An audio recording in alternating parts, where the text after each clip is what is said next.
ಓಂ ಶ್ರೀ ಮಹಾಗಣಾಧಿಪತಿಯೇ ನಮಃ. ಓಂ ಶ್ರೀ ಮಾತ್ರೇ ನಮಃ. ಓಂ ಶ್ರೀ ಗುರುಭ್ಯೋ ನಮಃ. ಸಮಸ್ತ ಕನ್ನಡ ವೀಕ್ಷಕರಿಗೆ ನಮಸ್ಕಾರ.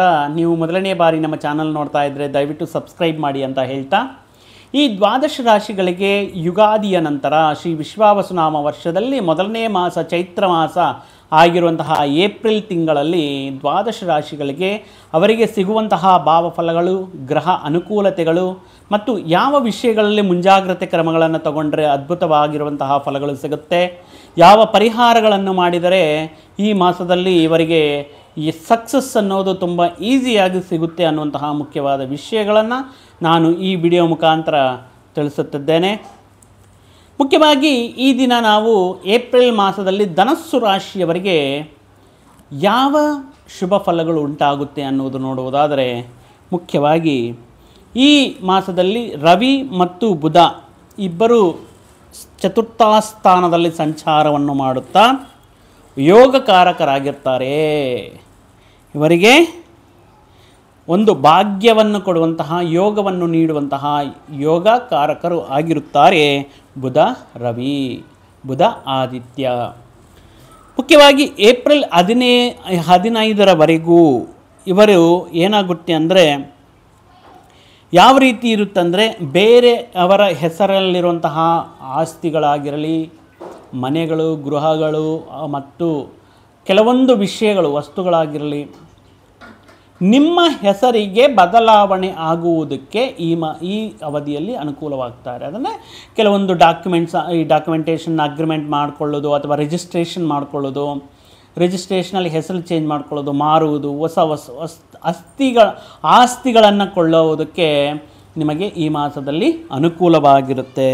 ಅಂದರೆ ಬೇರೆಯವರ ಹೆಸರಲ್ಲಿರುವಂತಹ ಆಸ್ತಿ ನಿಮ್ಮ ಹೆಸರಿನಲ್ಲಿ ಬದಲಾವಣೆಗೆ, ಅಂದರೆ ನೀವು ಆ ಆಸ್ತಿಗೆ ಒಡೆಯ ಆಗುವುದಕ್ಕೆ ಈ ಮಾಸದಲ್ಲಿ ಅನುಕೂಲವಾಗ್ತಾ ಇರುತ್ತೆ ಧನಸ್ಸು ರಾಶಿಯವರಿಗೆ. ಮುಖ್ಯವಾಗಿ ಈ ಮಾಸದಲ್ಲಿ ಒಂದು ಸ್ಥಿರಾಸ್ತಿಯನ್ನು ಕೊಳ್ಳುವಂತಹ ಅವಕಾಶ ಮತ್ತು ಸಂದರ್ಭಗಳು ಬರಬಹುದು.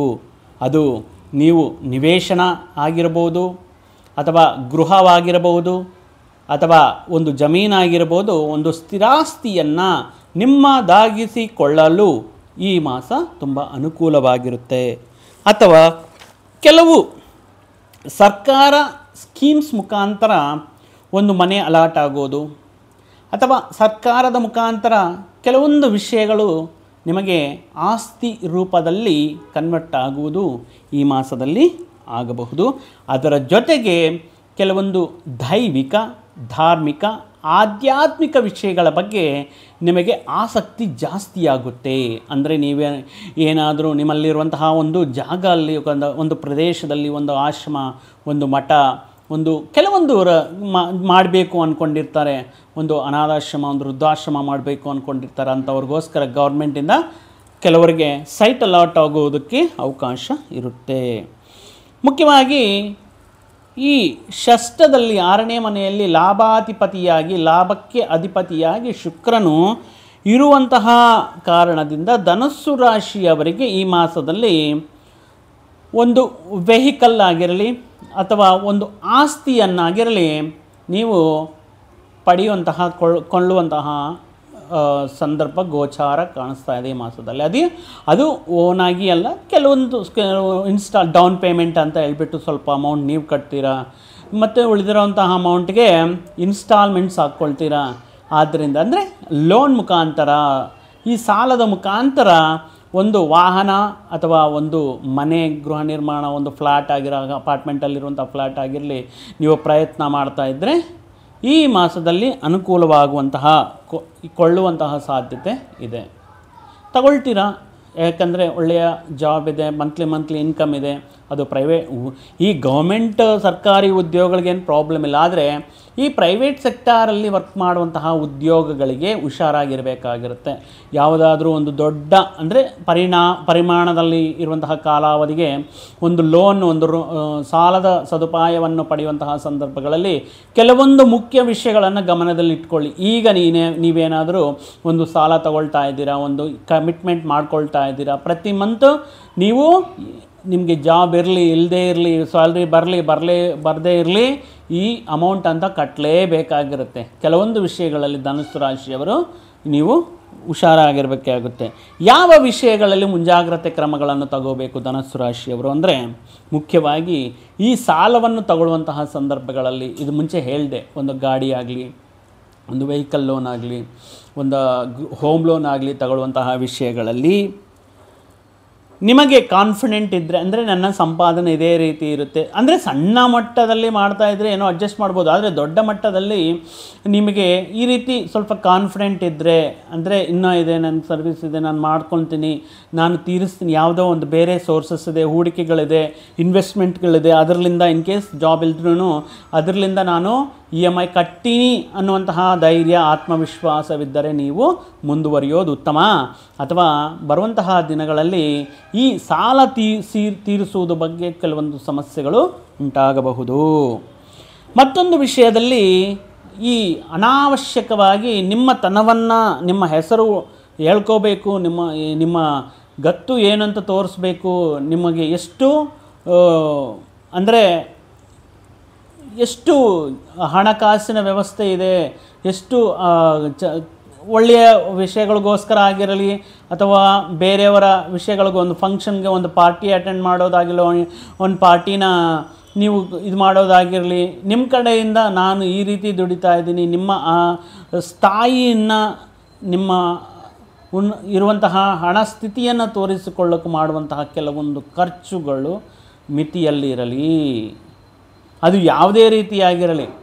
ನೀವು ಹಠಕ್ಕೆ ಬಿದ್ದು ಇಂಥವರು ಇವರು ನೋಡಿ ಇಂತಹ ಗಿಫ್ಟ್ ತಂದರು, ಒಂದು ಗೋಲ್ಡ್ ಚೈನ್ ಗಿಫ್ಟ್ ಆಗಿ ತಂದರು, ಈ ರೀತಿ ಈಗ ನಿಮಗೆ ಗೊತ್ತಾಗೋಲ್ಲ. ಆದರೆ ಬರುವಂತಹ ದಿನಗಳಲ್ಲಿ ಅಯ್ಯೋ ಅನಾವಶ್ಯಕವಾಗಿ ನಾನು ಆ ಪಾರ್ಟಿ, ಆ ಫಂಕ್ಷನ್ಗೋಸ್ಕರ ಇಷ್ಟು ದೊಡ್ಡ ಮಟ್ಟದಲ್ಲಿ ನಾನು ಅಮೌಂಟನ್ನು ಖರ್ಚು ಮಾಡಿಕೊಂಡೆ, ಅದೇ ಅಮೌಂಟ್ ಈಗಿದ್ದರೆ ತುಂಬ ಯೂಸ್ ಆಗಬೇಕಾಗಿತ್ತು ಅನ್ನುವಂತಹ ಕೆಲವೊಂದು ವಿಷಯಗಳು ಮುಂದಿನ ದಿನಗಳಲ್ಲಿ ನಡೆಯಬಹುದು. ಆದ್ದರಿಂದ ಅನಾವಶ್ಯಕವಾಗಿ ಮಾಡುವಂತಹ ಖರ್ಚುಗಳ ಬಗ್ಗೆ ಗಮನವಿರಲಿ.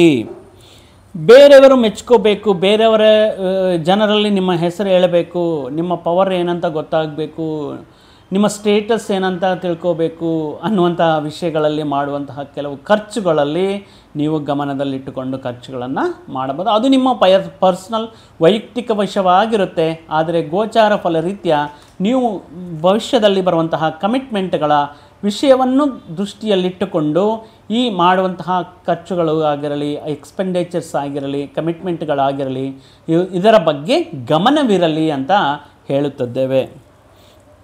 ಮುಖ್ಯವಾಗಿ ಈ ಧನಸ್ಸು ರಾಶಿಗೆ ಈ ಮಾಸದಿಂದ ಏಕೆ ಹೇಳಿದೆ ಈ ಮುಂಜಾಗ್ರತೆ ಕ್ರಮಗಳು ಅಂದರೆ, ಅರ್ಧಾಷ್ಟಮ ಪ್ರಭಾವ ಆರಂಭವಾಗ್ತಾ ಇದೆ ಈ ಧನಸ್ಸು ರಾಶಿ ಜಾತಕರಿಗೆ. ಏಪ್ರಿಲ್ ಅಂದರೆ ಮಾರ್ಚ್ 29ರಂದು ಶನಿ ಬದಲಾವಣೆ ಆಯಿತು. ಆ ದಿನದಂದು ಅಂದರೆ ಈ ಏಪ್ರಿಲಿಂದ ಅರ್ಧಾಷ್ಟಮ ಶನಿ ಆರಂಭವಾಗಿ 1.5 ವರ್ಷದ ಕಾಲ ನಿಮ್ಮ ರಾಶಿಯಲ್ಲಿ ಚತುರ್ಥ ಸ್ಥಾನದಲ್ಲಿ ಅರ್ಧಾಷ್ಟಮ ದೋಷವನ್ನು ನೀಡ್ತಾ ಇರುತ್ತೆ.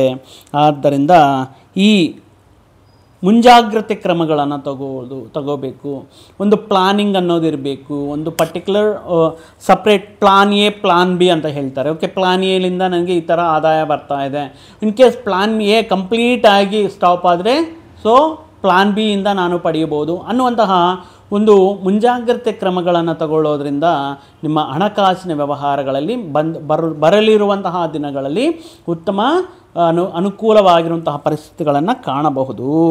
ಮುಖ್ಯವಾಗಿ ಅನಾವಶ್ಯಕವಾಗಿ ಮಾಡ್ತಾ ಇರುವಂತಹ ಖರ್ಚುಗಳು ಈ ಅರ್ಧಾಷ್ಟಮದಲ್ಲಿ, ಈ ಸಾಲಗಳಿಗೆ ಬಡ್ಡಿಗಳು ಕಟ್ಟುವಂತಹ ವಿಷಯಗಳಲ್ಲಿ, ಪ್ರತಿ ತಿಂಗಳು EMI ಅಂದರೆ ಪ್ರತಿ ತಿಂಗಳು ಕಟ್ಟುವಂತಹ ಕಂತುಗಳ ರೂಪದಲ್ಲಿ ನಿಮಗೆ ಜವಾಬ್ದಾರಿಗಳು ಜಾಸ್ತಿ ಆಗುವುದಕ್ಕೆ ಕಾರಣವಾಗ್ತಾ ಇರುತ್ತೆ. ಆದ್ದರಿಂದ ಈ ವಿಷಯಗಳಲ್ಲಿ ಜಾಗರೂಕರಾಗಬೇಕು.